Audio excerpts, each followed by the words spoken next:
So yeah, welcome. And I'm going to be on my camera here, like all right up front. So just want to welcome you all and just kind of today I think I want to start out with like a celebration of all the amazing hard work that y'all have been doing, supporting producers and farmers and leaders across Oregon. And so just this group of people represents a huge breadth of really, really cool, interesting, moving work. So I just want to give you all a round of applause and thank you so much for being here and just, we're here to have fun and so, yeah, I want to welcome you into the space and kind of share a little. I guess it's my role to like set the stage, and I was trying to think about how to do that, and I think we'll just kind of keep it light and fun and share some of the things that some successes that I see that y'all are doing, and then kind of give you a sense of what we're going to do today. We have this really cool space that we just kind of randomly found, and we have the run of the whole building and outside, and there's food and coffee and stuff, and there'll be lunch prepared. The kitchen's right here, so if you need anything, don't hesitate to ask. But yeah, to start off, to just really acknowledge that like the work that you all do, the passion that you bring to your work really is what creates the Oregon Community Food Systems Network and creates this Farming for the Future working group. This is just kind of a container for you all to share and build and grow that work. And so it's just really exciting to learn from you all and the really impressive things that you all have been doing. There's some handouts in the back about kind of like how the working group is structured. We've been a little bit looser of late. I've been totally immersed in that disaster resilience granting program for farmers, which has been really amazing. And I'll report on that in a little bit. But I think this is also a moment for us to kind of like think about how we want to organize ourselves as a collaborative group of folks and kind of think about that as well as we talk today. Let's see here. There's just been some really incredible successes that you all have been doing, and it's happening both here in this working group, but also across the Food Systems Network. Some amazing grants that you'll hear about today, the collaborative grants, the Transitioning Work Farmland grant, the Capital Access for Local Farmers. Tony will share about the Regional Food Business Center, those disaster resilience grants, and all the really amazing programming that y'all are involved in collectively and in your own programming as organizations. And so it's just the reach is really, really far.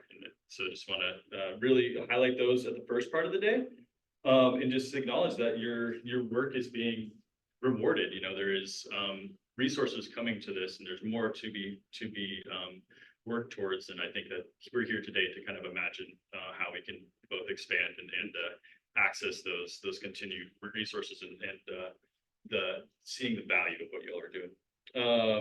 So yeah, I just want to kind of we're here to be listening to our colleagues, kind of seeing what's happening on these projects, seeing what folks are envisioning for future work, and just building these connections. We're going to have lots of time to kind of mingle and talk and hang out. I think we're going to start with some presentations just to get some grounding on what folks are doing, but then lots of time for folks to engage, interact, and just also a huge acknowledgement to some of the leaders in this space. One person I want to acknowledge, Alice, who's not here today with Friends of Family Farmers, has been an amazing collaborator. She's brought a lot of really cool projects, like many of you, but just y'all are leaders in your work, and just want to acknowledge that. Yeah, and then what I've been reading read Generative Strategy recently, and that one thing that resonated with me that she says in that book is, what is the conversation that this group needs to have today? And I think it's up to us, and I can help y'all kind of like what's work and find that conversation between all of y'all and your different work, and let's get into those like unique conversations that we can have with this group of experts.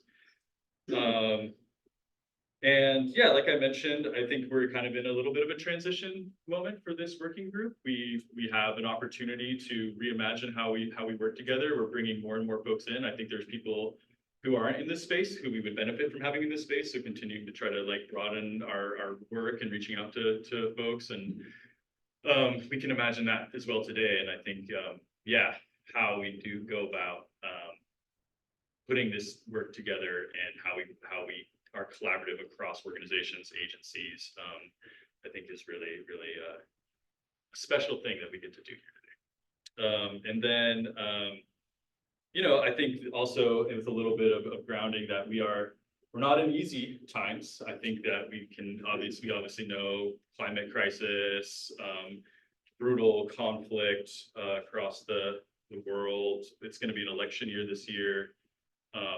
Certainly economic uncertainty and hardship are likely to continue. So just, we are a unique group of folks here that are allies and contributors to the collective work throughout the world that is like we're trying to make a better world for people. And I think food systems plays a really unique role. I think I've mentioned this many times in our different work, and I know you all feel that too.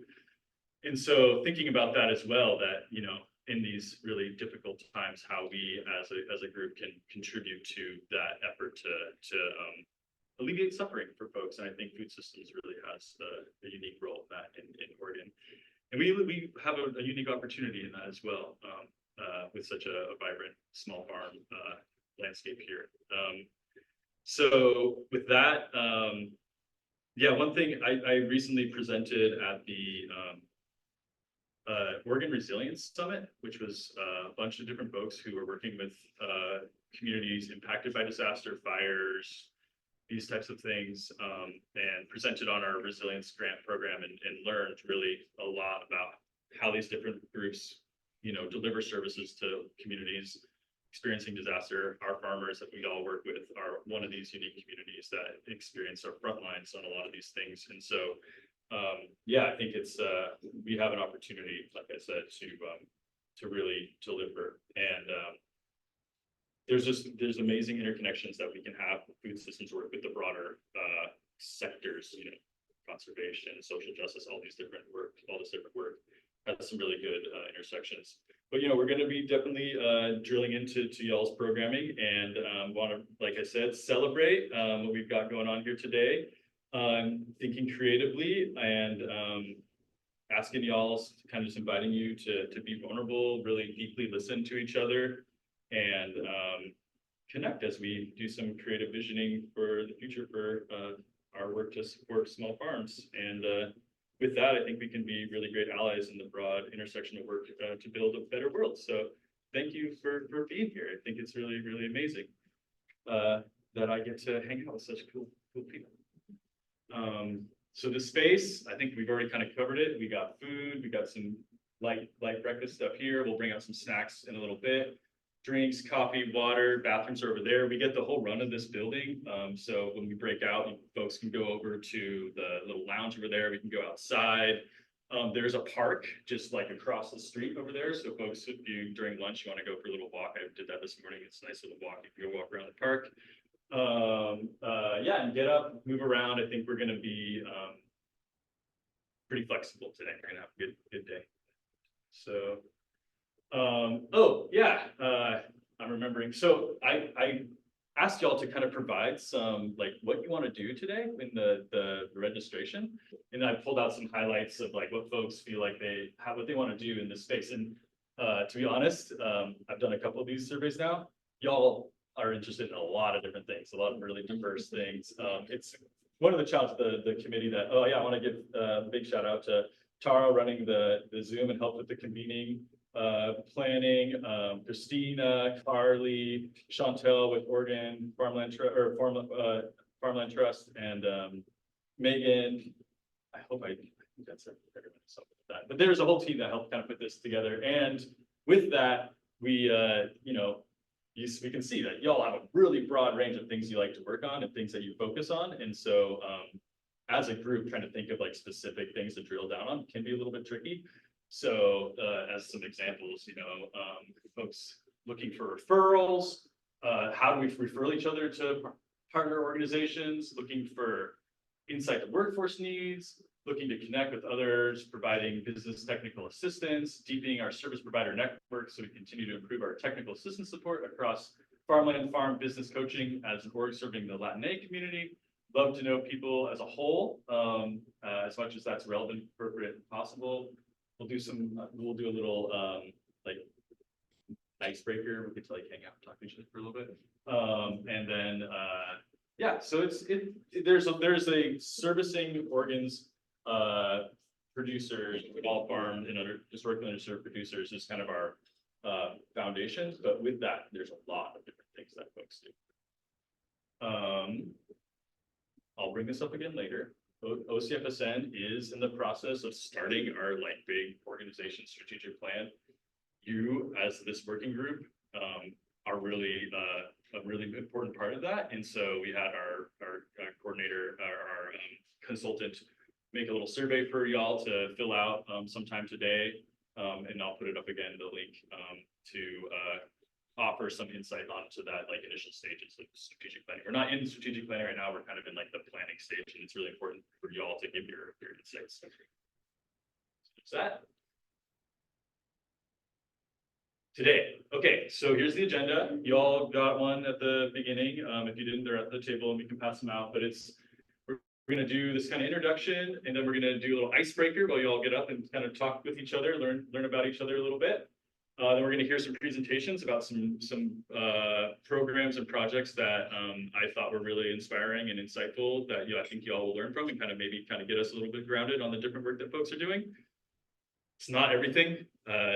There's a lot more happening, but like these are just some ones that were really intersectional with this working group and really collaborative that I wanted to highlight, and some unique ones that maybe folks haven't heard from yet. And then we're gonna do a little like fun poster session. We got some materials in the back, and you're gonna write things on your program on the poster. We'll get to it. I won't belabor it right now. And then you put them up on the walls, and folks will go around and read and offer suggestions and helps and contacts and stuff like that. Then we'll eat some lunch, and then we'll go eat outside and have a walk, and it'll be nice. And then Christina and Carly are going to lead us through a visioning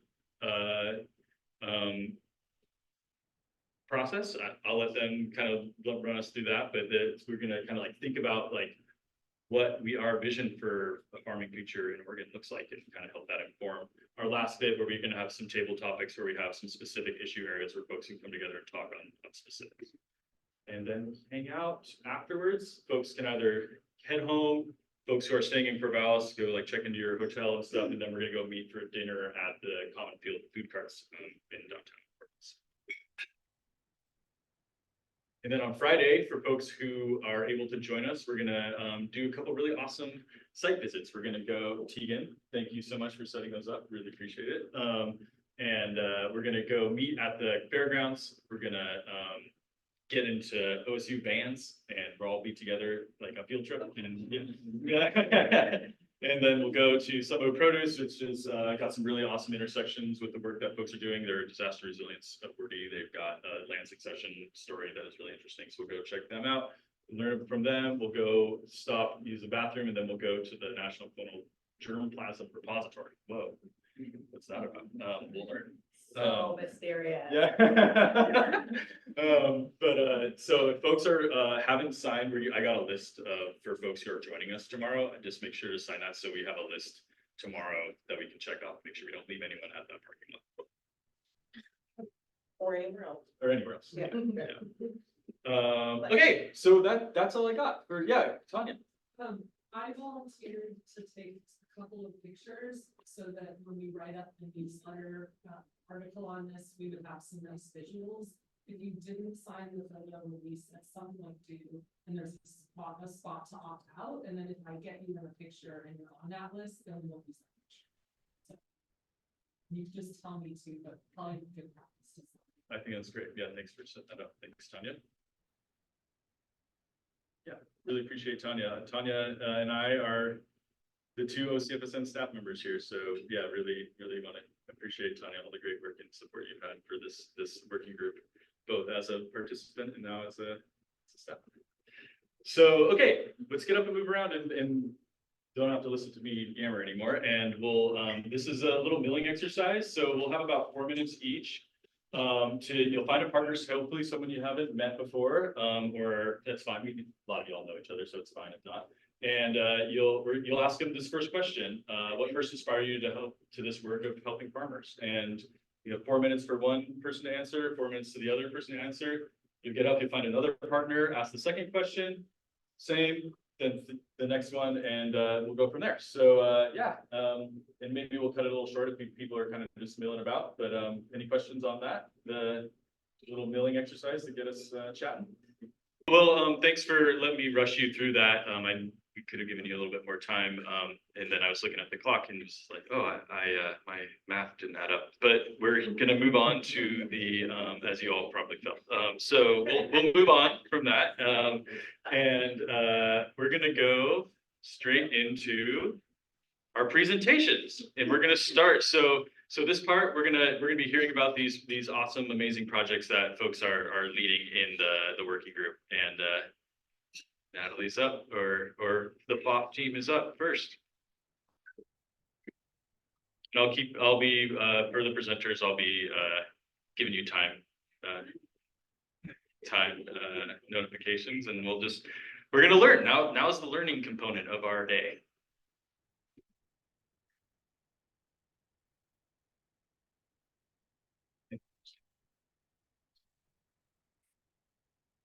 Okay, how's the volume? Good. All right, first one of the day. I'm going to take a deep breath, and I welcome you to join me. Then.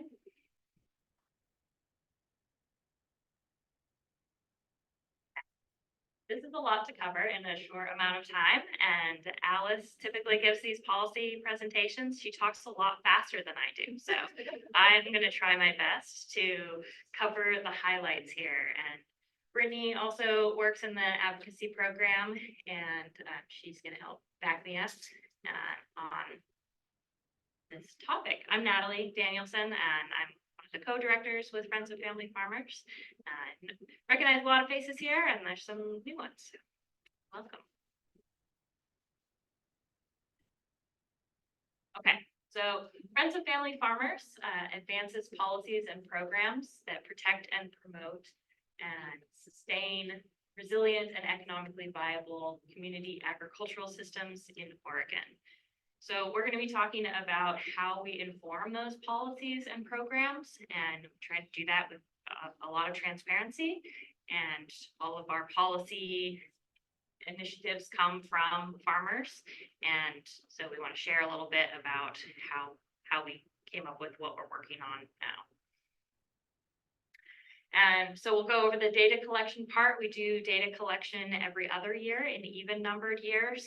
And so this year was a data collection year. We're just kind of finishing up our analysis of what we collected. And so we'll talk a little bit about that. And then we'll jump into two of our kind of perennial topics, climate change and land and capital access. And those have come up over and over again as top issues that farmers are dealing with. And then we'll talk about some of the other issues coming up, and a little preview of what's coming up for FOP, what's next, and what we're looking at working on next year. So data collection. We put out a survey, that's a written survey, and we got 410 responses to the survey this year. It was open for a couple of months. There was a different set of questions for eaters or non-farmers and for farmers. All of our policy directives come from the farmer part of the survey. And it was available in English and Spanish. And thanks to partners who helped get the word out about that survey, it's really important to get those responses to inform our work. So appreciate that. And we also did focus groups, and those were groups of about 6 to 10 farmers each that got together and either in person or over Zoom went through a process of talking through issues and possible solutions. So we did some regional versions in 6 different areas of the state, and then we had partner hosted focus groups, and you can see some of the partners that we worked with there. We had 5 of those, plus we did one with our Navigate participants. That's one of our programs working with land seekers. And so a little about who we heard from. About 50-50 farmer and eater respondents, predominantly female. And of the farmers, about 73% were white, which is compared to 98% at the state level. So a little bit more diverse farmer population than is than the statewide statistic. And age was pretty split evenly, although we had a little bit more, a few more in the 35 to 44 category. And on the eater side, many of those were people who engaged with farmers by buying products, either in farmers markets, online farm sales, and they mainly saw FOF's role for them as educating them about how to support farmers and also providing opportunities for them to engage in advocacy to support farmers. Farmer highlights, they also tended to be new and beginning farmers. Most were business owners and majority were in their first 10 years of farming. They tended to be small scale with half not having any employees and 71% grossing under 100,000 a year. And also the majority owning their land, although most of that was less than 50-acre properties. And one common theme is that most had direct-to-consumer sales outlets of some kind. That could be on-farm sales, farmers markets, CSA, etc. And then a detail that we asked about is water rights. That'll come up again later. So only 51% had water rights, which is kind of important to know. Climate change solutions. So instead of asking people if they thought climate change was an issue, we asked them more detailed questions about it, because every year we've been doing this many years, and I'm sure it comes as no surprise that this is one of the top issues that farmers want to tackle. And so the takeaways were farmers wanting funding to adapt and needing funding from the state.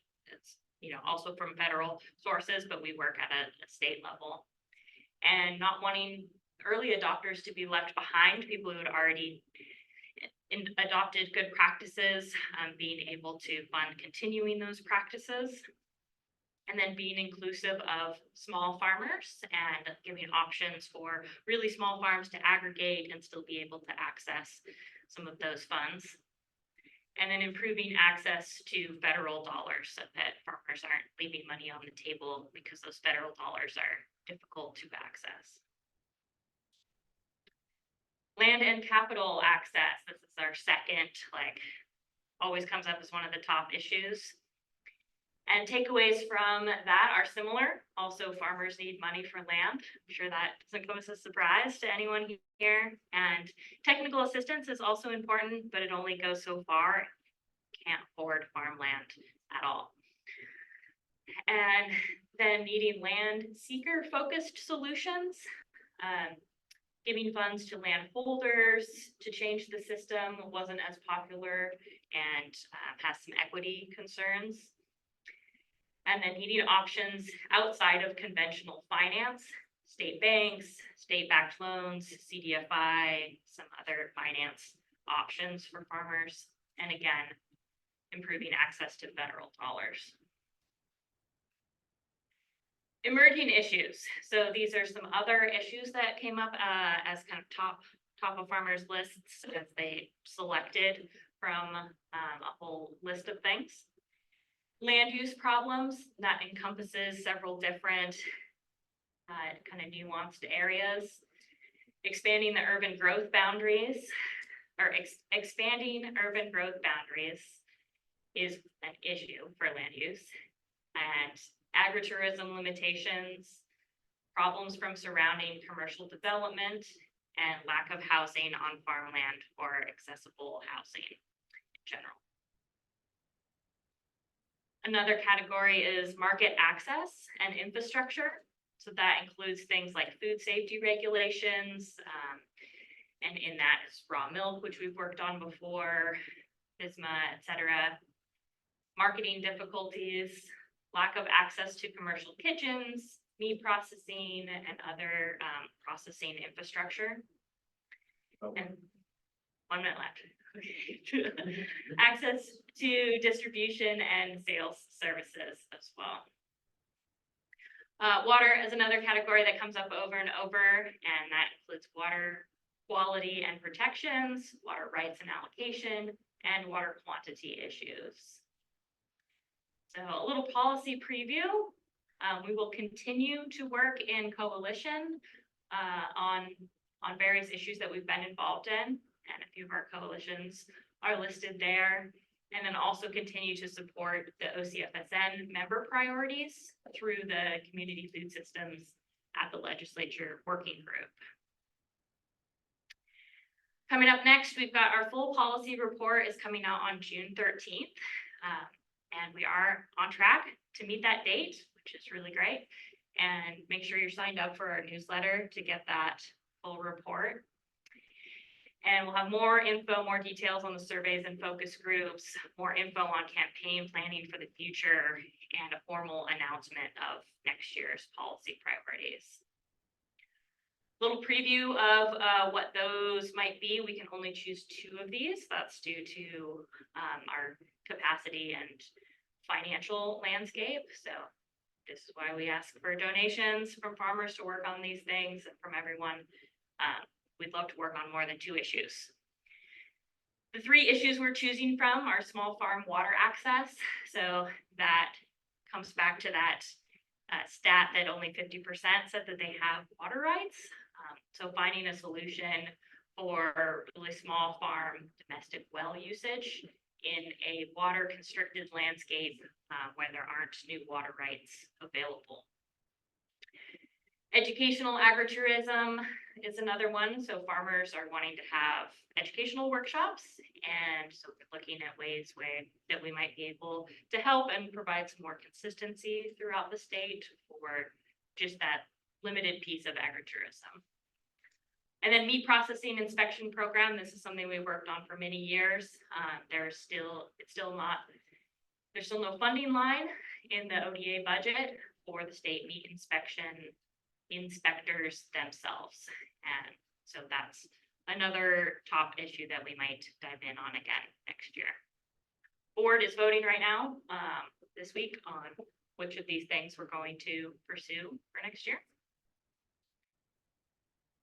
And that's it. Yeah. I think I just a little bit over. We can do like one question per, if anyone has a quick question they want to ask, and then we'll move on to the next one. You can give one.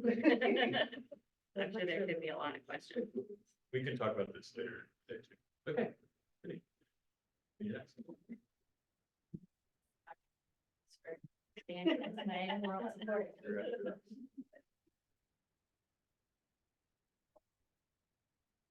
Right, so unfortunately, Survey can't be here. I'm Brittany. I'm the Community Engagement Director at Friends Family Farmers. Survey was hired in January for this specific project. And unfortunately, she can't be here today.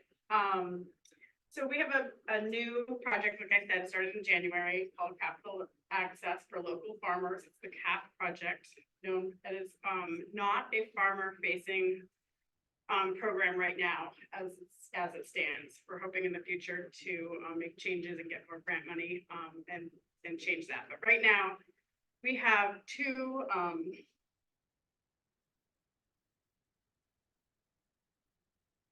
okay, so it's kind of small, but we have 2 categories that we were hearing from. Obviously, capital assistance is an issue. Money that comes up all over it's weaved into everything that farmer, they just need money. That's the baseline of what we're hearing at most times. And having access to capital assistance or capital has been a real issue for small farmers. So what for this program, we have put together a list of funding partners and technical assistant partners. And right now what we're hearing was there was a real disconnect. And so we are trying to get these groups of people in the same room to have discussions and conversations and kind of peel back the layers of what's going on, what in the application process, what in the grant program, where are the sticking points that it's difficult for small farmers to get funding. And at the same time, we're trying to figure out with the technical partners, technical assistant partners, what they need. What are they not having enough information about the grants? What do they need to be successful to get the information and help farmers be able to fill out applications, help them be able to get understanding of what the programs are. So we are having conversations. We have this program. We are meeting quarterly. So we've had our kickoff convening, and then we've had our first quarter meeting. Our second quarter meeting is coming up in June. So we're getting everybody in the same room together just to have conversations, and we're just still now figuring out what those conversations need to be and the sticking points and what the information that they need. We just did an assessment survey that we're going to be doing right now at the beginning of the project, and we'll be doing it at the end to see where the education has, if that is being acquired by both parties. So both of these partners are as an exchange of information. So like I said, this is not a farmer facing project right now, so we're not really putting it out there to the farmers, but behind the scenes, we're working really hard to make this connection. So it's going to be easier for funding partners to get it out to small farmers, and then the technical assistants to have access and ease from the funding partners to be able to get that information out. So is there any specific questions about this project? What are the funding sources for, and are there specific, state and federal funding opportunities for land access? So this is a regional food system partnership grant. It is all talking about all sorts of funding, and it's not specific for just land access. It's all sorts of capital access conversations. So it's really like looking at where, Infrastructure and farm capital. Yeah. And educating both so it's really like these technical assistance providers, are they able to provide the information to the farmers about all these different opportunities for funding? And do they actually have a good pipeline understanding of what the technical assistance providers have a good understanding of what the funding partners have available? And then so communicating, providing better education opportunities for the farmers, technical assistants who have really positive and trust-built relationships. So just building those communications. Yeah, so it's any loan or grant that any small farmer could get. So it's just funding in general. Okay, it could be even for practices. Okay. Yeah, it's pretty broad. You have some good? Just the one thing I see missing from the funding partners might be the Small Business Administration, because the USDA has been partnering with the Small Business Administration. Any hurdle that a farmer might face with FSA loan application could be potentially a candidate for an SBA. Yeah, that's great. I'll make a note of that. Thanks, Brittany. Yeah. And part of the OCFSN's role in this program is through reporting out outcomes from this grant. So we'll be communicating to the full network and full working group about how things happen with this grant. Great. 2 years. 2 years starting this January. Yeah. Yep. All right, Matt. And the top team. Yeah, so I welcome Andrea, Jeffrey, and anyone from FOP that wants to help talk about this next bit.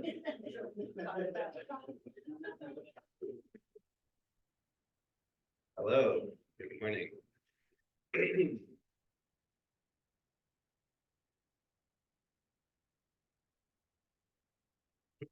So my name is Matt Gordon. I am one of the co-directors with Rogue Farm Corp. Here to talk today about this project called Transitioning Oregon's Farmland, Access Planning and Assistance for this generation and the next. This is a project that's a collaborative project between Rogue Farm Corp, Oregon Agricultural Trust, and Friends of Family Farmers. Officially has been going since late 2022. But it really has come out of a lot of work that this group, specifically the Land Connections Technical Assistance Group with OCFSN, has been doing for a number of years. The main funders currently are a beginning farmer rancher development program grant from USDA, and that's a 3-year grant, so it goes through late to 2025, 2025, right? Yeah, okay. And Harborton Foundation. So the goal is to support an equitable transition of farmland in Oregon from one generation to the next. As you probably know, the average age of a farmer or rancher in Oregon is around 58, somewhere in there, 60. It's pretty high, right? So, and then another goal is to help beginning farmers and ranchers establish successful businesses. Prioritizing BIPOC, women, LGBTQ, and low-income farmers and ranchers. So among the goals that are kind of included in that are to help farmers prepare to establish or expand operations. As you know, they need land and capital to access to do that, to establish those operations. So finding land, acquiring land, and launch farm startups. So the contributing programs to this larger collaboration are these 4 main programs. There's some other pieces too, but we're probably not going to have time to talk about them today. So starting with the generation that mostly holds the land, those generally elder or aging farmers. So we have Oregon Agricultural Trust working with landholders on education and support on succession planning and transitioning their farm, thinking about transitioning their farm or their land or their business. And with that, talking about easements to help make land more accessible, more affordable for folks who might be wanting to buy that. Sorry if you can't see this very well. As well as education for service providers such as attorneys, real estate agents. And then Rogue Farm Corps pieces. So we have our Changing Hands events. These are land connections workshops where we're bringing together people who are seeking land with folks who are offering to share land, lease land, sell businesses, things like that. What they do at those workshops are facilitated networking and education on communication. So how do we actually work with each other and talk to each other and make these connections? And then Rogue Farm Corps has a farm launch program, and this is all about business planning. So as you seek to establish a business, seek land, you need a business plan. And so this is a 6-month business planning cohort for beginning farmers and ranchers. It also has one-on-one technical assistance around building that business plan. And then Friends of Family Farmers, the program that is in partnership with this is the Navigate program, where they work one-on-one with farmers and ranchers who are seeking land. And so we're going to give you a little update. So this has been going since late 2022. So we're going to talk a little bit about what have we been doing in all these programs and what has been the impact so far. So I'm going to turn it over. And if each of you could introduce yourselves as you go up, that would be great. Thanks, Matt. My name is Andrea. I'm the Education Program Director for Oregon Agricultural Trust. We're a statewide nonprofit land trust, generally working to protect farm ground in perpetuity. We do that in a couple of different ways, like Matt had mentioned in the previous slide. Working land easements through our land protection program, which Tara's here with me today, that works in our land protection program. And then our education piece too. I kind of see those as related, but a couple of different buckets that we work heavily in. This program or our collaboration with this group pulls both of those 2 pieces in, and the way that we do that is primarily through like a workshop type setting. So you can see the numbers up here since the start of this, and I actually have been with the organization since like September of 2022. So I started with right when this grant launched, and so since that time we've had, we'll say, appearances or workshops that we've hosted, collaborative opportunities to talk to farmers and ranchers and service providers in 62 different occasions over the last 18 months. It's a lot when you put it all on one page like that. 848 farmers and ranchers and 566 service providers. So we don't just work with farmers and ranchers. We also focus on service providers too, who are going to be working with farmers and ranchers. And we bucket service providers like accountants, attorneys, insurance providers, those folks that are providing services to farmers and ranchers so we get them a little bit more down the path to be able to be a little bit more well suited to work with farmers and ranchers through this process. So the workshops that we put together, generally speaking, have these topics, so about us and what we do.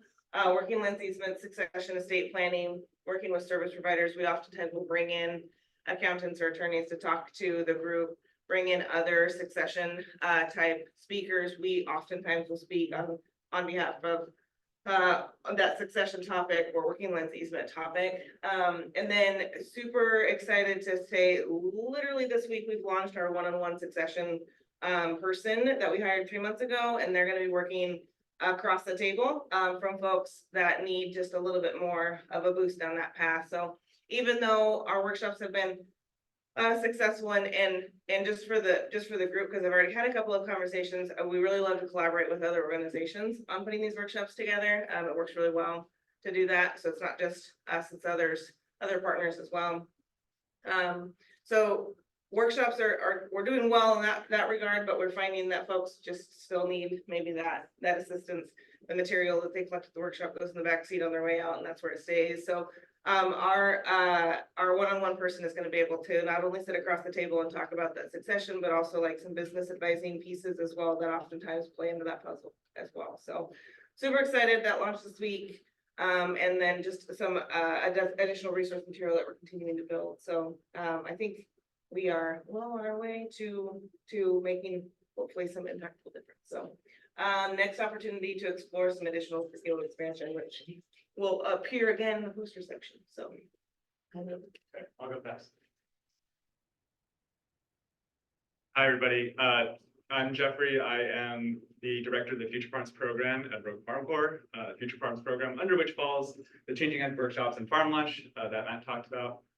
We don't have much time, but you can see some of our numbers here. I think something important to note about the Changing Ends workshops, we've had 3 of them, and the 4th one that we're doing is actually happening on Sunday of this week down in Southern Oregon. Registration is still open, so if you know farmers in Southern Oregon who might benefit from this type of workshop opportunity, please direct them to our website where they can sign up or direct them to me. But really, I think one of the main strengths of these workshops is that it's a place for farmers, both land seekers and land holders, to get together in a way that is really hard these days. We have incredible resources that try to connect people over the internet. And there's, of course, word of mouth and these other ways, the real estate market, that folks can get access to land. But this type of workshop with sort of the social engineering of the facilitated networking has been really successful in some ways. And then also there are other pieces that we need to prop up. For example, access to capital. The CAP project is working on that. Just because you meet someone and there's a good land connection doesn't mean necessarily that you can purchase that land or start renting that land from the exiting farmer. I'll move on to Farm Lunch here. So again, Farm Lunch is a program that primarily deals with business plan writing. We have worked with 27 farm businesses since late 2022, since the beginning of the TOP project. Since then, we have completed 16 business plans. That number seems to go up every time we re-poll our participants, which is great. Our programming has also been shifting, and one thing that we've noticed is that for the folks who don't complete a business plan, they generally they all report having the tools to do so if and when they're ready to. So that's noted in the success there. And we have seen the creation of 5 new farms since the beginning of Farm Lunch. Okay. Hi, everybody. I'm Christina. I work with Friends of Family Farmers as a land navigator with my coworker Sylvia. And I'm just giving stats that you can read, and Sylvia has the really important part in for time. So just to say really quick, we help connect land seekers to farmland opportunities to lease or buy. Major challenges there, right? It's really, really hard. So happy to share these numbers with you in another forum. I'm going to let Sylvia go and talk about challenges. Hi, everybody. I'm Sylvia Cuesta. I'm the statewide farmland navigator for Friends of Family Farmers. As my colleague said, land access is extremely hard work to try to do this work and support farmers looking for land. For the various reasons that is being mentioned over and over about the lack of funding and access to capital. One of the things that is the main thing that comes up with and the main barrier with our participants to be able to access land without generational wealth or having money. Another other things that comes up a lot is specific to the group of farmers that I work with is discrimination, fear of discrimination and racism. Unfortunately, racism is alive and thriving, sadly, and it's making really difficult for our beginning farmers, especially farmers of color, to access land. And there is not enough funding, and so there's just so many challenges that comes with that, but that makes our work hard. So we need the support of everyone to come together to continue talking about land justice and come together to create those changes. So we need your support, we need your help in that area. Another thing that we have challenged with our program is getting enough farmers to come to know about our program and services and resources. So help us spread the word about. Oh, did I just get out of there? Yeah, help us spread the word. Help us spread the word. We make some changes to our program and we're relaunching the program again and making a big announcement. So help us spread the word and continue having conversations about land justice and support the work.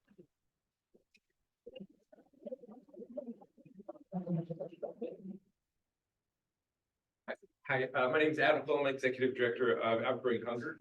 We're a membership-based nonprofit that has the mission of nurturing individuals, families, and whole communities towards their highest potential for whole person, whole community wellness.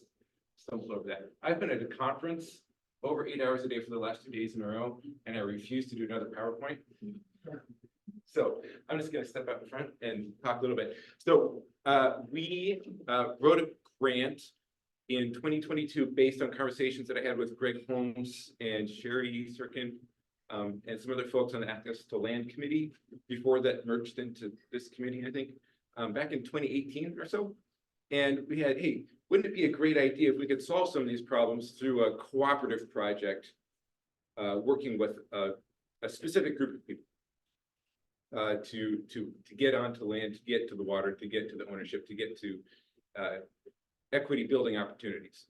So we kind of threw a Hail Mary pass when the access to land grants were out, and it landed.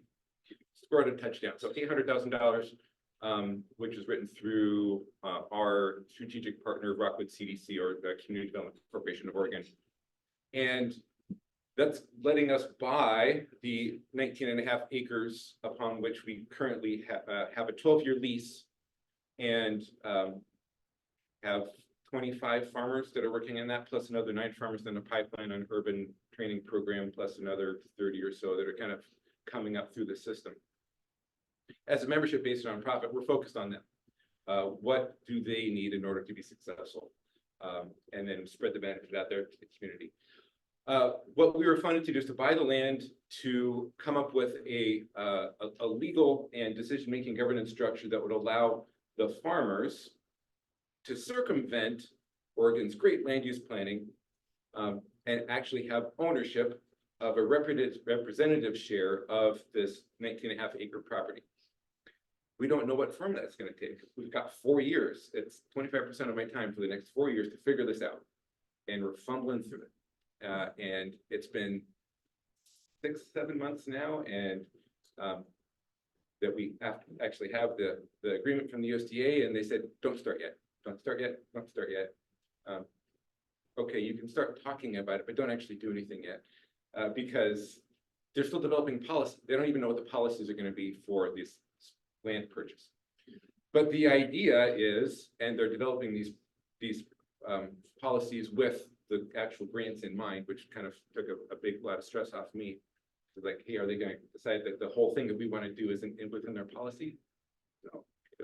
So what we're planning to do is to use about half of that grant fund to buy the land that we're on, form either a private corporation or partnership or some form of cooperative ownership in which the farmers will actually buy in. And they're accustomed to paying $1,800 a year per acre for their land. Transition that into zero interest loans so they can actually use that, continue spending that money, but actually own a representative slice of the land, even though they won't own this particular piece. They'll own a representative share of the overall entity, allowing them to build up some equity, some wealth. Those would be shares that they could then sell to somebody else. Now, we're getting this grant money, we're buying the land, and they're asking the farmers to pay into it. Why are we doing that? Well, the reason is because we think we need more of these. And so the whole program is centered around rolling that investment, that capital over onto the next project. And we have a few leads out that we're doing. But we think that this is a pretty small project, specifically 23 farmers on one parcel, but we think it'll set up a pattern that will allow for any willing entity or agency to have a little bit of a roadmap of something that works, where you can use some institutional resources of a small or medium-sized nonprofit to unlock larger tracts of land for private ownership without running afoul of state use land planning. Love to talk to any of you. What we're not a training program. I'm not a farmer. I don't know what I'm doing. But we're able to get this whole project off the ground. And so I look forward to collaborations, partnerships, answering questions. We engaged with Nellie, was really instrumental in helping us kind of unlock this whole concept. And so, yeah, have time for a question? Yeah. All right. Black Organ Land Trust also has one of these grants, yeah. Yes. Are you Yes. are you experiencing similar issues with the hurry up and wait aspect with USDA? Yes. So Bolt is part of this, or they're not? They have their own. No, they have, they submitted a completely separate, Oh, so their land is not. no, I think it's in Corbett. Same grant program, but different. Yeah, same program. We're both awardees. So our region is really lucky to have two different awardees. Is there a partner identified or a mechanism to support the human elements of those farmers on the land? The human element. Human sharing space. It's tricky, isn't it?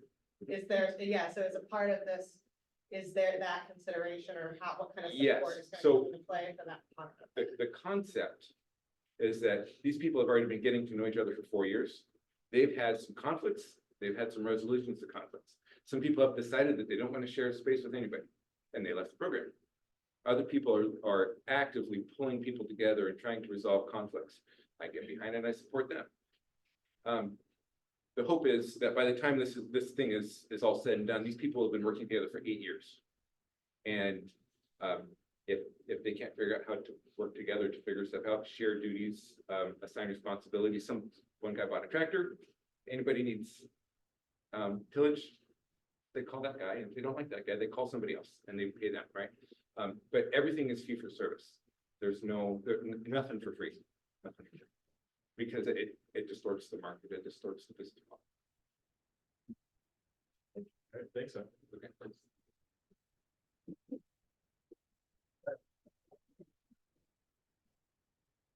We got Megan with the Ag Network. There's a clicker right there. Hey. Carla's gonna present with me, but she's not feeling well, so I'm gonna go ahead and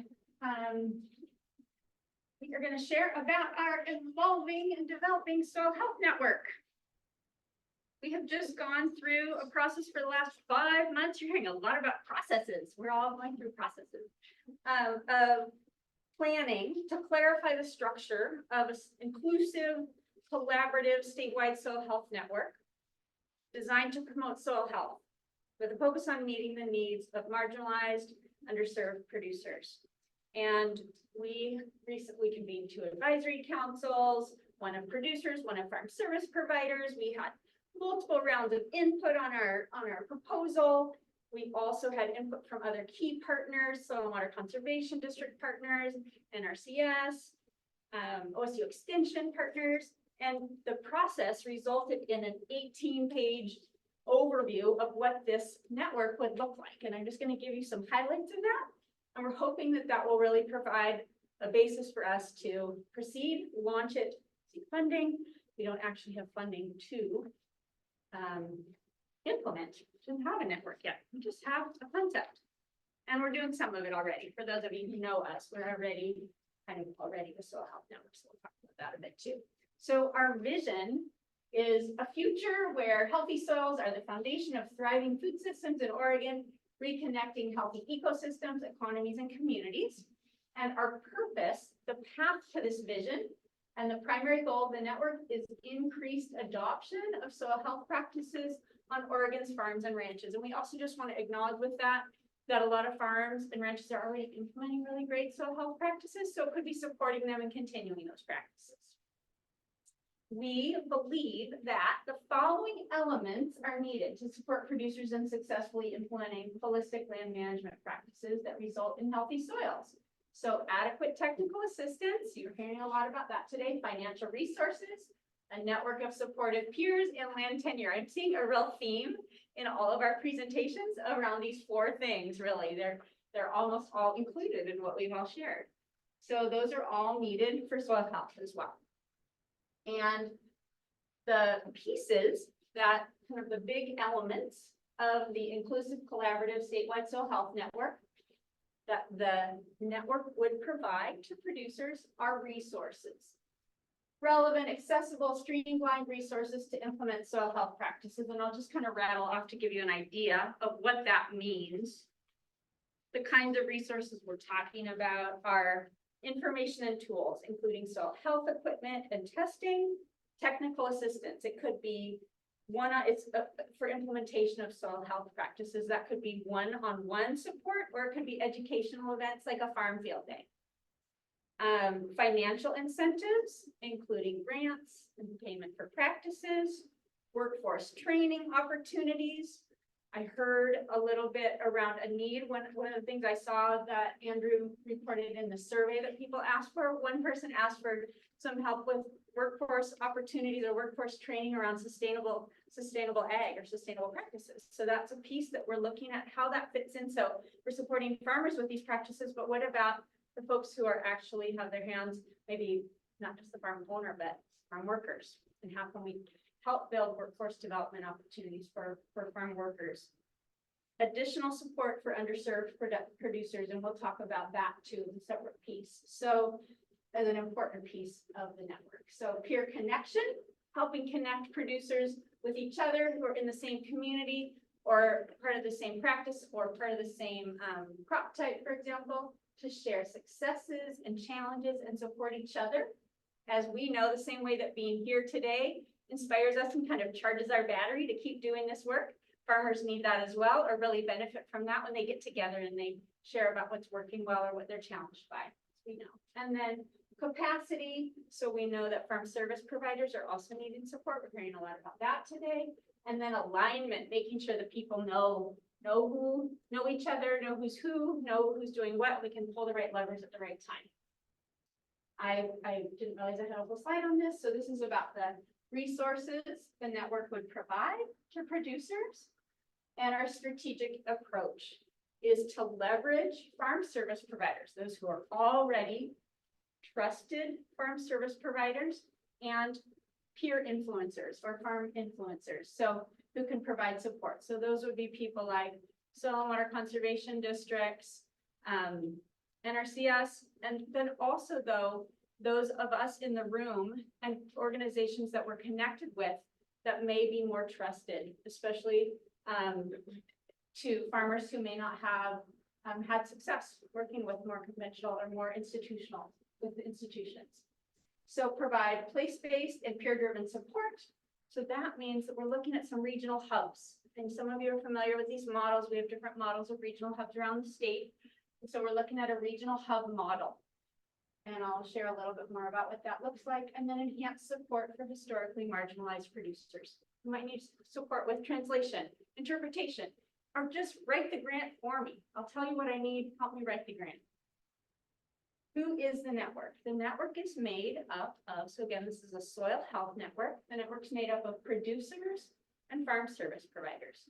And which producers?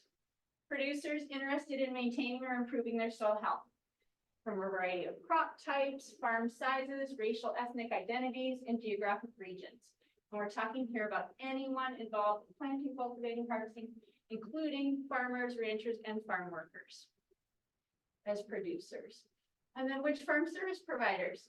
Soil and water conservation districts, NRCS, OSU Extension, nonprofits, crop advisors, agronomists, business economic development orgs, tribal services. So we'd love it if you want to think about how you might see yourself fitting into this network, if at all.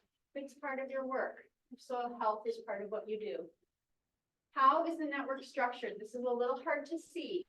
At the top, we have ORCAN as kind of as the network would be a program of Oregon Climate and Ag Network. We already have a soil health network, but we would have a formal steering committee for the soil health network, a network coordinator, and then the network coordinator supporting these hubs around the state with statewide resource people, OSU Extension, Oregon NRCS, consultants, and then auxiliary support, tribal resources, BIPOC-led organizations, economic development orgs, and other nonprofits. And a little bit about each of those here. I don't think we need to go into that too much, but the statewide resource people would be focused on different practices, supporting different crop types, diversified veggies, orchards, pasture management, etc., providing soil testing support, and then, as I mentioned, some of the things that the auxiliary support orgs might provide: translation, interpretation, culturally specific technical assistance, help writing grant, for example. I'm seeing a lot of overlap. Okay, great.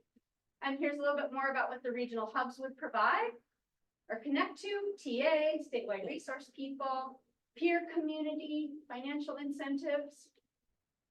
And why participate? You maybe can't read this, but this is just like an ad for why would a farmer want to be engaged? Get help with grant writing, access translation, interpretation services, get a land management plan, soil testing, access workforce training, joining a community of practice. And our process for building the network, we got to start on, we're already got a statewide network. Some of you are getting our emails with funding opportunities or resources for farmers. This would be better connecting with statewide resource people who can provide support, formalizing partnerships with those auxiliary organizations who can provide that additional support for folks who need it, and launching pilot regional hubs where there's interest around the state, and we need a governing body for that as well. And what would it look like if we're successful? If producers are implementing soil health practices as the norm, with adequate resources and peer support from each other. And what we would like you to think about in terms of what we want and need next is, how do you see yourself fitting into this network, if at all? Is there a role for you here? And also, we have a bunch of outstanding questions, things we haven't figured out yet. And we won't rattle them off, but we're going to put them on the poster. You can check them out. And if you're willing to help us problem solve, how do we deal with this? Building out the network, we would love you to put your name on a sticky note, whatever. Huh. There you go.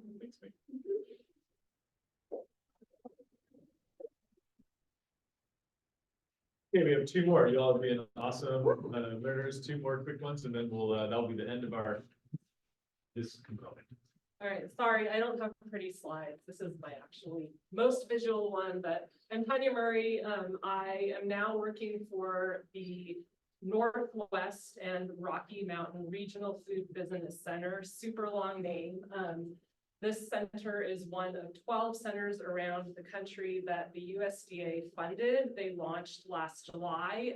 They're pretty new and they're definitely still figuring out like all of what's going on, but they were funded by the Agricultural Marketing Service, and they're really about supporting local and regional farms and food businesses with growth. So really connected to like all the work that we're doing and growth and business viability. So I'm really excited about this opportunity for Oregon.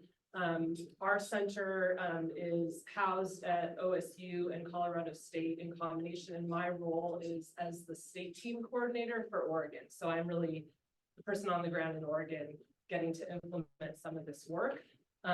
We have 4 different priority areas that are kind of long and clunky. I just want to give you like touch on these so you know that they're out there, and then talk more about the state level work that I'm really excited about. So the 4 priority areas are led by different individuals who some were running programs already, and the goal is to take their programs and sort of bring them into the other states in our 6-state region. So Oregon is 1 state in the Northwest Rocky Mountain Center's state region. The other ones are Colorado, Idaho, Washington, Wyoming, and Montana. And so some of those programs, like I said, already exist, and some are more emergent. The first one here, creating diverse markets for climate resilient ag, is really focused. It's one of the more emergent ones. It's really focused on grains and pulses and looking at what needs to happen to essentially like build local and regional supply chains for those crops and markets for those crops and infrastructure. They're figuring that out. There's some advisors from Oregon on that team, and we'll learn more. I don't know more yet about that one. The next one is about supporting right-sized investment in infrastructure, and that is really actually has some relationship to the work the CAF project is doing. And so I'm trying to keep the person leading that, who's Sydney DeLuna, up to speed on kind of the CAF project work, because I'm part of the CAF project. And that one's looking at kind of connecting farm and food businesses to capital. So clearly a relationship. Also kind of helping to educate suppliers of capital and capital very broadly there about the needs of farm and food businesses. And the last 2 there, connecting and scaling food entrepreneurs, really draws a lot on the work that's been happening for a while at the Food Innovation Center that Sarah Masoni's led. So a program called Get Your Recipe to Market. It's much more for food makers and sort of consumer packaged goods. They are also working with a group called the Food Corridor, who does these shared kitchen workshops. I don't know a ton about them, but I've been hearing lots of rumblings about shared kitchens. If that's something that you're interested in, let me know, because there's likely going to be a workshop in September in Portland led by that group, a full-day workshop, and that could be an opportunity for folks that are running shared kitchens or are very interested in them to learn more about best practices. And then the last theme is focused on building meat supply chains. And that is largely the work that the Niche Meat Processing Network is already doing. So you may be familiar with it. They lead the Western Meat School and do TA around that. And so they're looking at expanding that into other states. So these are some more food business focused, a little bit of farm focused. There's also a great opportunity in Oregon to do some state level technical assistance. And that's where I'm really getting to focus my work. And that's the part, like, I really have connected already with a lot of folks in the room, and I'm really excited to start to kind of get some of those partnerships more solidified. And so the focus there is really on farmers in underinvested communities, which I think most people here are serving in some way. And the goal of that work is really around strengthening business viability and supporting market access and market growth. So I'm super excited. I've been trying to work on farm viability for many years now and been part of the Farming for the Future working group and connected with a lot of you about this. And I feel like there's some opportunities, both funding wise and also just kind of, well, funding wise, ultimately to support funding directly, and then also technical assistance in that space. The way that I've envisioned this work happening, and I think has a lot of opportunity for folks in this room, is through partnerships where I can work with your organization to put together some really tailored technical assistance that really is a fit for the farmers you work with. So what that means is that it's not like a program that's already totally set up that we're sending people to, but it's really adapted to what folks need to meet kind of this goal broadly. And the topics that I put up here, just to give you something concrete to think about, You know, one topic would be looking at production planning, so veg farmers crop planning and really helping folks line that up with their sales projections. I think that's sort of a low hanging fruit of viability, where if you're growing things that don't have a market, you're not using your resources well, your time or your land. So that's a TA area that I could help you work with farmers on. You won't be surprised to hear me say that cost of production work is on that list.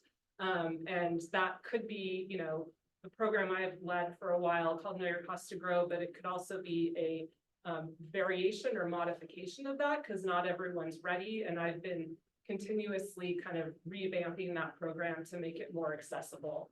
And then the last one up there is market channel requirements, which is pretty broad, understanding those, and also looking at kind of market channels, what market channels make the most sense. So I just wanted to give some specific areas, so hopefully that helps you picture it. I've been in conversation, Adam, I'll put you on the spot. We've been shipped to do some work with the growers at the boring farm that Adam was just talking about, focusing on market requirements around quality for different market channels.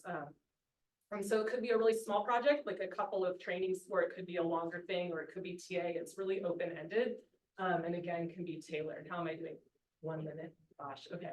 And then I guess the other thing I'll say is that there's also additional areas that are things that I may or may not be able to deliver, work with you to deliver myself, but we have funding to bring people in and different ways to use funding to do that. So there's just a lot of opportunity in space. And so I just want to make sure to stay connected and also be up to speed on all the work folks are already doing, like the program that Oak just launched and the work that the Pacific Northwest CSA is now getting into. You'll hear about those from those folks at some point, where I think, you know, I want to make sure to stay connected and make sure farmers are staying connected to that work through kind of my referrals.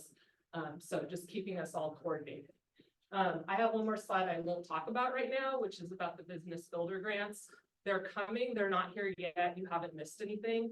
And those are going to be primarily for technical assistance. And there's a lot of opportunity there for producers to access those and get more support for the goals up here. Very little, but some for actual like infrastructure and assets. So ask me at lunch or whenever.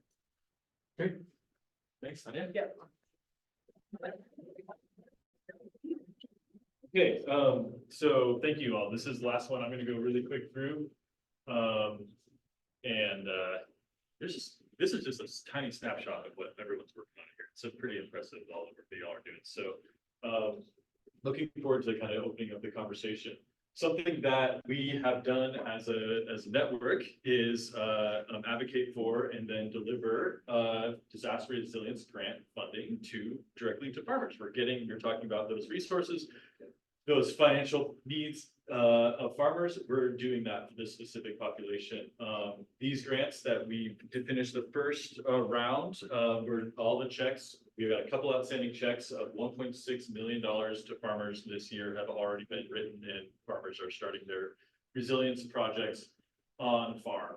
So these are one-time projects to improve disaster resilience is what this funding is for. We're awarded OCFSN with the whole network of collaborators. We're awarded $2.65 million for the biennium with 2 funding rounds to award farmers disaster resilience grant dollars. There was also money for food hubs for disaster resilience, and also money for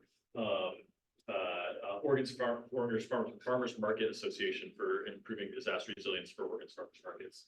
This is Oregon State funding. OCFSN is managing it with many contractors, including Friends of Family Farmers, who's been deeply informing and working on this work. It builds off of the successful 2022 disaster relief program, where money was given to farmers who had losses in 2021 from disasters, climate disasters mainly.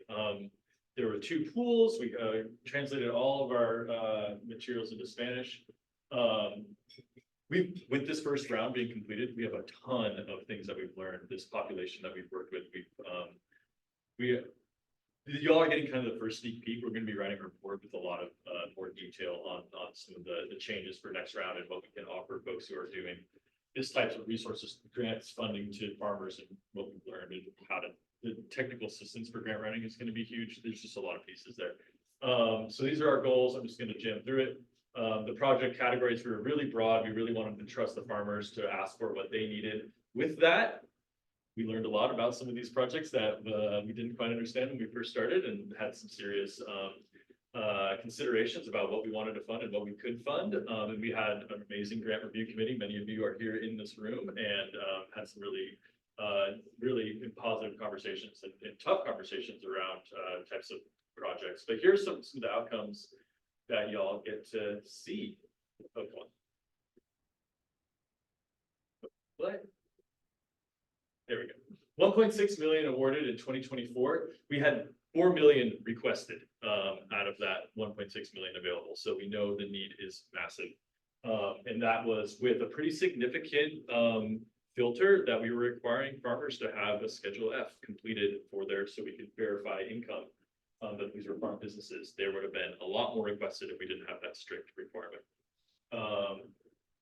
Received 211 applications, 179 were eligible. Many applied that didn't have some of our screening criteria. We awarded 116 grants, 78 small and 38 large. Of the small grants, we awarded 76, and then 50% of the large grants were awarded. Some of the demographic numbers: 41 of the farms we awarded were BIPOC, 11 were immigrant or refugee, 13 military veteran farmers, 8 single caregiver, and 7 trans or gender non-conforming farmers. These don't add up to the 116 because people have multiple identities. So these are some people. We were awarded 39 grants in counties that had a drought declaration in 2022 and 2023. That was one of our priority preference points for those counties.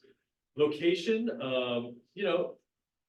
pretty predictable. Willamette Valley and Portland Metro were the majority, but we hit every corner of the state. The biggest is Southeast Oregon. We had 1 award, several applications, but then only 1 award.